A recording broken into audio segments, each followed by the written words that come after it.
Now, I talked last night about the Indigenous Voice, and the incoming government has promised, of course, a referendum on constitutional recognition in its first term.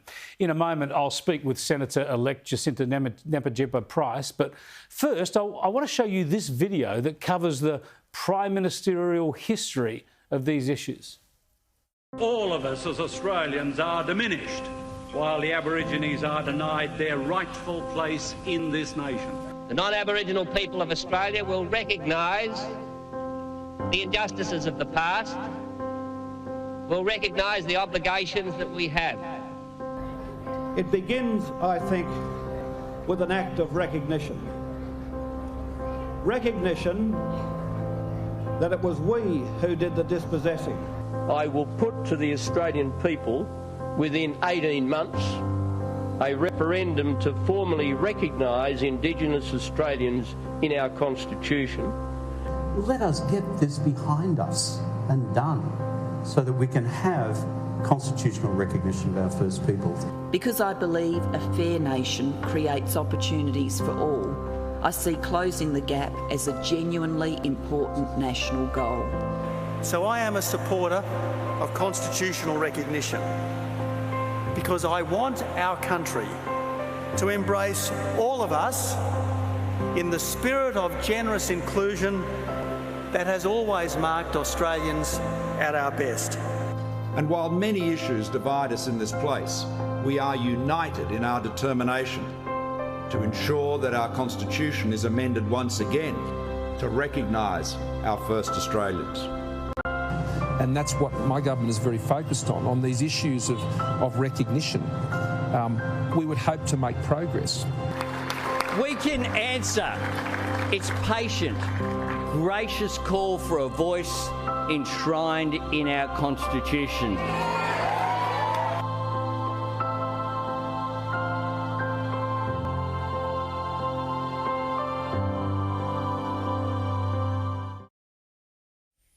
There you go. There is a long history, but commitments now to see a referendum in the next 3 years. To discuss that and the future of the coalition in opposition, I'm joined by incoming Country Liberal Party Senator for the Northern Territory, Jacinta Price. Good to talk to you again, Jacinta.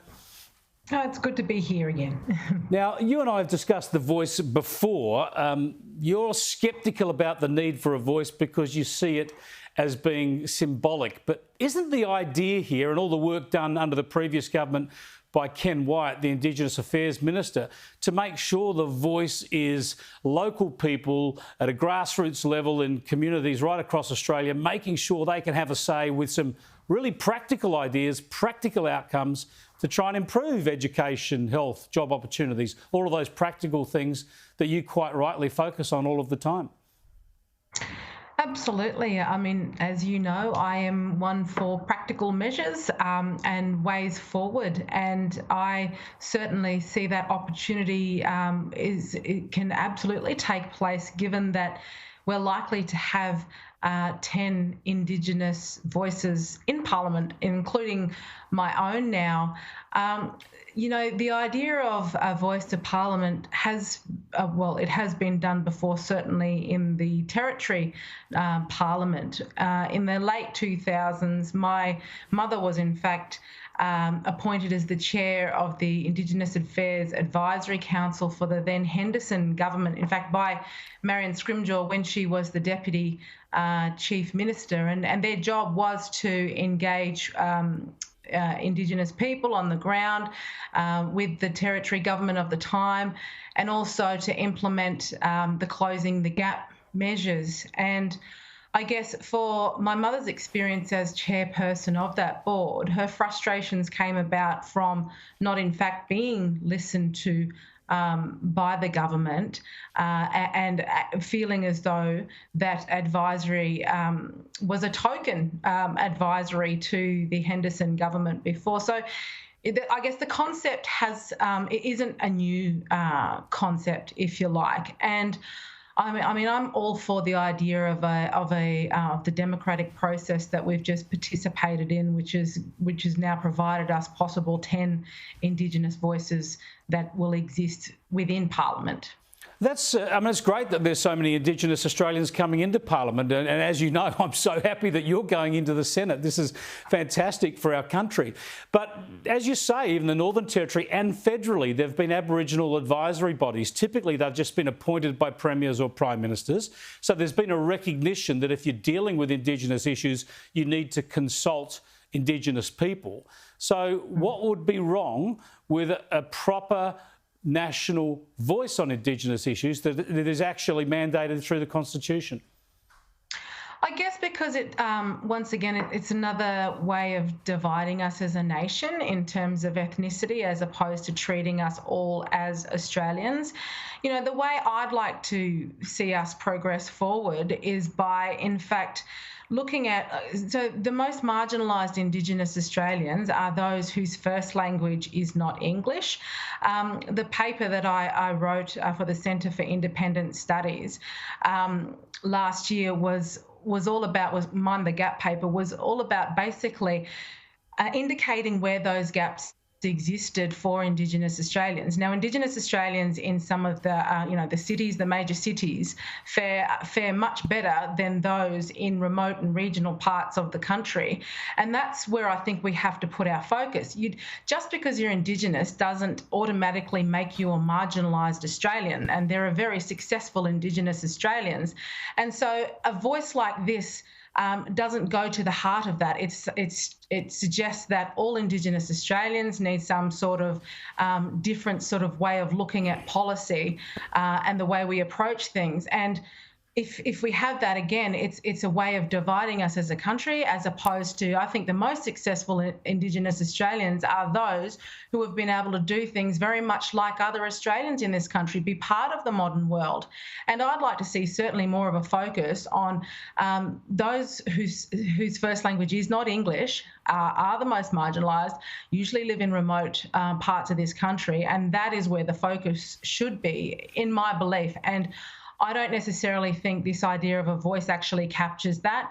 And what I'm, I guess, concerned with is that it might actually, again, be controlled by the elites. You know, it is the elites of this nation, whether they're Indigenous or non-Indigenous, who have had control. That's where we're in total agreement. I know a lot of people can get into some mindless virtue signalling or symbolism around these issues, but you talk about the disadvantage in some communities and not in others, and this voice that's been designed by Ken Wyatt would have local groups in all the disparate communities where the different issues of different communities could be reflected in a practical way back to government to take action. Because you talk about dividing Australians. There is the race power in the Constitution now. The federal government has the power to make laws and policies for Indigenous Australians. That's the division. And if you're going to have that division for one group of Australians, surely it's only right that that group of Australians have to be consulted. Oh, look, absolutely, but I don't necessarily think, and perhaps we need to reach a point where we no longer need that, where we are treating everybody equally, where we are treating everybody absolutely equally, and but we have to look specifically at the issues that are affecting different groups of people. As I said, it doesn't automatically make you a marginalised. Of course not. I'm certainly not marginalised because I'm Indigenous, but there are groups that obviously are. But there's also groups of non-Indigenous people in this country who are marginalised, who I believe should have the same sort of access to the benefits that exist for those people as well. And that's, I guess, for me, that's what real equality is all about, is providing those sorts of opportunities for everybody. And, for example, when it comes to education, there should be more, while we take care of our migrant community in terms of English as a second language, we don't necessarily do that for, young people out in remote communities, and maybe that should be a focus. But again, I don't necessarily feel like we need a vehicle like this, which I think, will be more about, more dollars of the taxpayer being funneled into more bureaucracy. I guess I'm for less bureaucracy as opposed to more bureaucracy in that regard. Well, just finally on this issue for now, though, there have been a lot of Liberal politicians have been involved in the work and advocacy for this going back many years, going back at least 5 or 6 years, maybe longer.